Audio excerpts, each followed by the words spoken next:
remember watching you in Washington and Sacramento on a nightly basis. You had it tough, bro. You were playing against Duncan, Malone, Garnett, Barkley, all Hall of Famers, and now you are one.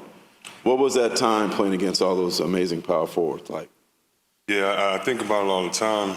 I know football is say any given Sunday, but any given Monday or Tuesday, it literally would be Tim Duncan, KG, Dirk, then Charles Barkley or others, because I came in such a different transition. I would just say I think it was because of what the power forwards and big fellas did for us before we got into the league. I think it was kind of a golden era of muscle inside and playing that way. And so I would just say every night, I had to be prepared. I think that was the main thing. Every night you knew there was a team game plan, but you knew personally that you better have your game plan ready, because Dirk plays out on the perimeter. We haven't seen anything like that. Tim is going to give you all the work inside. KG has the most energy in the world. Dream is going to give you a shake and shake you out your socks. So, you had to be focused in.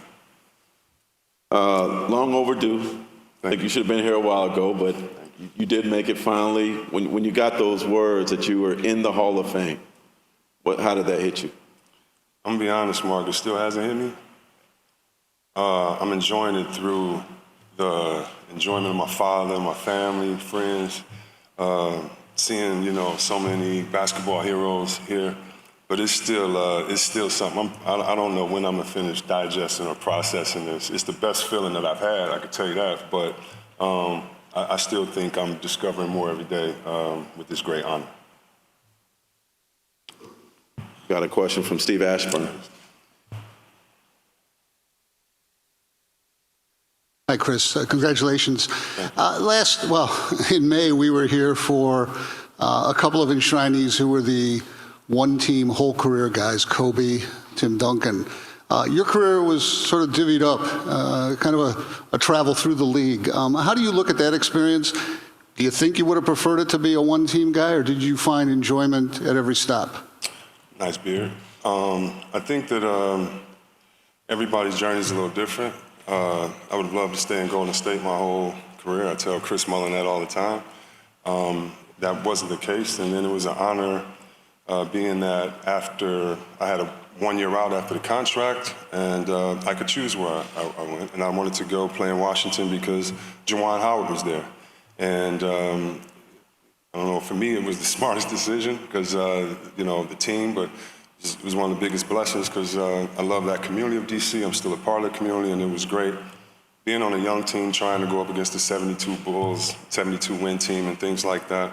And then the blessing happened in '99 when I got traded to Sacramento. And so, I don't know. I think, you would prefer to stay in one place, but I love the fact that I've left my mark in many places, and I think that I've made teammates and communities better by what I've done off the court. And so I really love the relationship that I have with different teams. I mean, even my time in Philadelphia, they're one of the most professional organizations, and still have connections with them. And so, long as it was in the NBA, that's fine with me. And, you have to grow, you have to learn and get better. And I'm just glad that through it all, I got better and stayed consistent, stayed at a consistent level.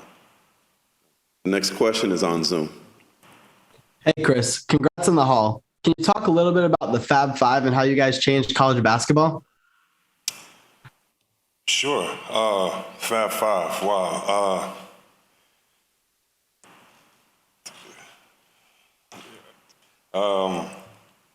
I don't know if I could tell you how much fun it was.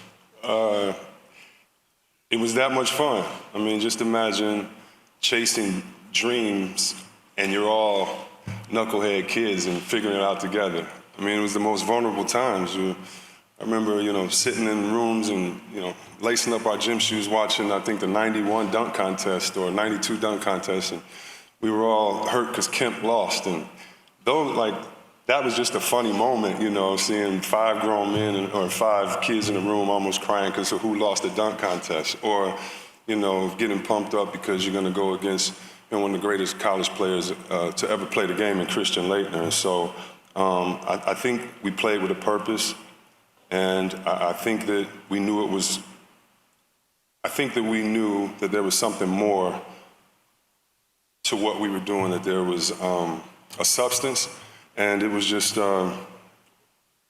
joyful playing in front of all those fans in Michigan, chasing our dreams, beating up on some older kids, and being able to talk a little trash and have fun along the way. And so all those guys, Jalen Rose, Jimmy King, Juwan Howard, Ray Jackson, those are my brothers, and what we've done, it's something special, and I can't wait till my son gets older so he can know the significance of those guys.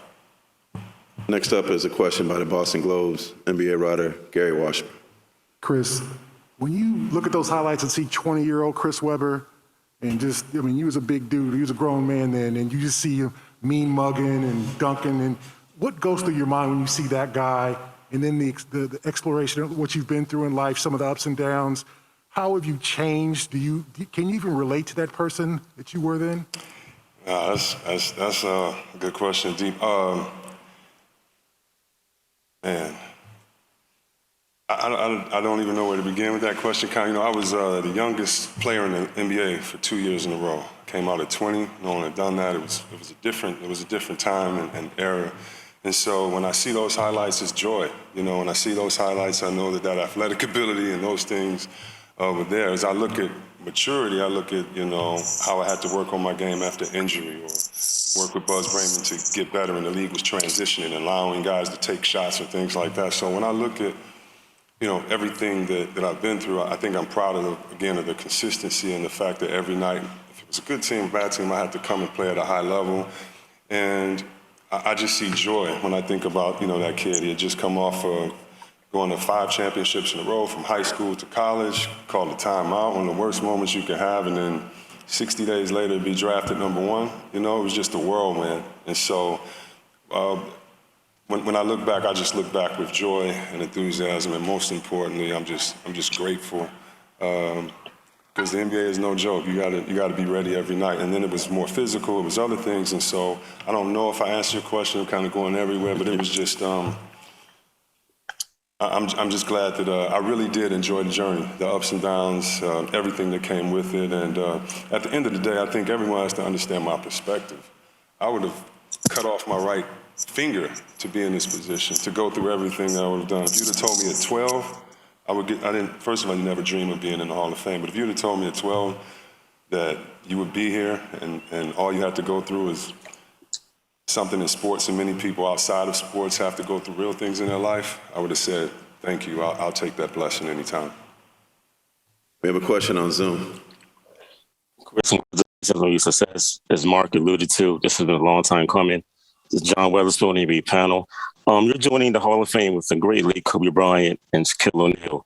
Can you talk about those epic battles you guys put together when the Lakers played the Sacramento Kings? Because you guys used to get it in all the time. First of all, Shaq is the man, and he is, in my days, the most dominant. I'm sure Mr. Will Chamberlain will have something else to say about that. But yeah, I talk to Shaq all the time about that series. I would talk to Kobe about that series after. And it's not a moral victory type of thing, but as an athlete and as a competitor, you can't just talk about when you win, And so being the fact that we had to face a Hall of Fame coach and face 2 Hall of Fame players in one of the loudest arenas ever, and be the underdog and try to be David going up against Goliath. It's something that, those times, those lessons, I enjoy. And I look back on them with disappointment because we didn't win, and I look back on them with joy because there's no guarantee you're going to win any game. So we don't go to practice thinking it's guaranteed if we put our hard work in. But the relationship I have with the Kings, the relationship I have with everybody there, from Bibby, Bobby, Vlade, Peja, everybody is just special. So when I think about those times, I think that Shaq is the most dominant, but he's very lucky that he got to play with Big Shot Bob, Kobe, and others. And at the same time, we gave him all we could. So I made sure that I told Shaq about those games and a little more too that I won't say here. But it was an honor playing against that great Lakers team. We have another question on Zoom. Hey, Chris, I talked to Isaiah Thomas recently, and he said out of all the players to come out of Detroit, that you are the crown jewel of all the Detroit basketball athletes. What does that mean to you, considering the strong basketball history what does it mean to you to have come from Detroit? You know, how has that shaped you? Well, Detroit shaped me because that's where my mother's from and my father came. If you're from Detroit, you better work hard. Nothing's given. My father worked in the auto factory 30 plus years, and I got a chance to see him and his comrades do real work every day. My mother was a school teacher, shout out to Mumford in Detroit, many years, and I got to see her work ethic every day, going into schools and making her mark. And so I definitely took on the personality of Detroit. You have to remember, I'm a bad boys baby, meaning when the bad boys won in '89, I'm in high school. The reason why I would go out to different arenas and walk in the middle of the court and go like that on the road is because of Bill Laimbeer. The reason why I felt that I wanted to be tough is because one of the players I hated the most, and who's a friend now, Kevin McHale, him and Mahorn used to battle so much that I would take the strength of Mahorn. Or if I saw Dennis Rodman winning, Defensive Player of the Year and all those things, he's crying after the interview. All of that's Detroit. And so for Isaiah to say that, who's the best small guard ever and one of the best players ever, it means a lot because I'd have to thank Victor Alexander, Derek Coleman, Steve Smith, Tony Tolbert, Ron.